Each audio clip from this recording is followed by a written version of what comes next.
मैंने बताया था कि राधा जो है अपने सखियों से कह रही है। राधा कई बाग में देखी कि सखिया उसकी उदास है, तो पूछी तुम सब उदास क्यों हो? तो राधा की सखियाँ बोली कि तुम्हारे जैसा हम सबको मोहन नहीं मिला, हम लोग इसी से उदास हैं। राधा कही अपने सखियों से, देखो तुम लोग यौवन जवानी के मद में खुद मदांत हो, दूसरे को क्या मदहोश करोगे?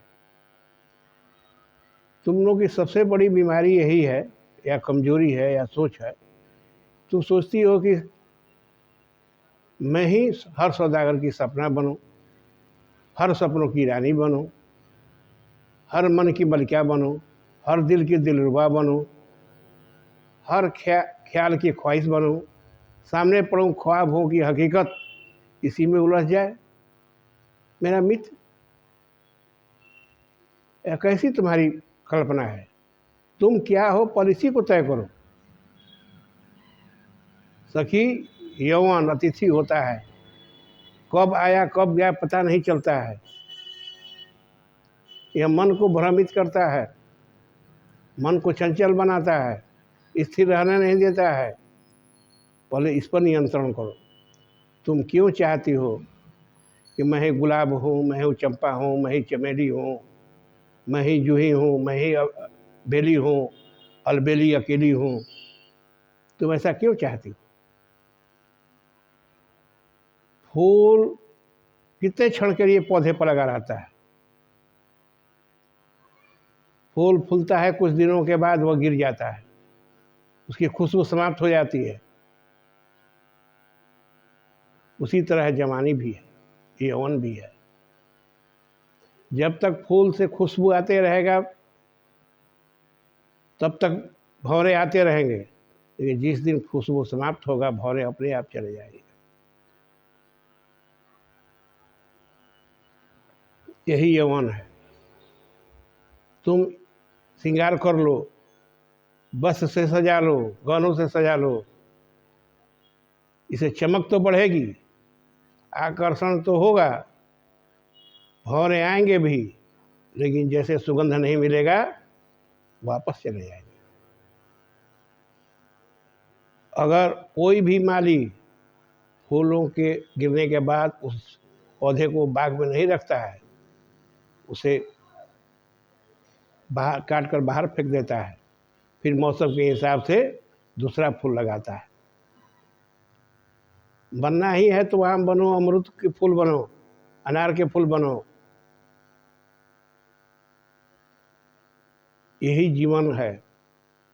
आम के बाग को, अमरूद के बाग को, अनार के बाग को, सेब के बाग को माली बरसों बरसों तक सींचता है। क्यों? इसमें जो फूल लगेगा, फूल के बाद जो फल लगेगा, उसे रोम रोम तृप्त हो जाएगा। उसी तरह जो तुम्हें यौवन मिला है अवसर है अपने को फल में परिवर्तित करने का। रही बात हमारे और कृष्ण के प्रेम की, न कृष्ण हमारे प्रेमी नहीं हैं, न मैं कृष्ण की प्रेमिका हूँ। कृष्ण मेरे आराध्य हैं, मेरी आराधना है, और मैं कृष्ण की उपासना हूँ। जिस दिन तुम सब प्रेम के इस अर्थ को समझ जाओगी, उस दिन तुम्हें श्रृंगार की कोई ज़रूरत नहीं पड़ेगी, तुम्हें सुंदर दिखने की कोई आवश्यकता नहीं पड़ेगी। यदि तुम्हें कृष्ण जैसा प्रेमी चाहिए तो पहले अपने को राधा बनाओ, आराधना करो।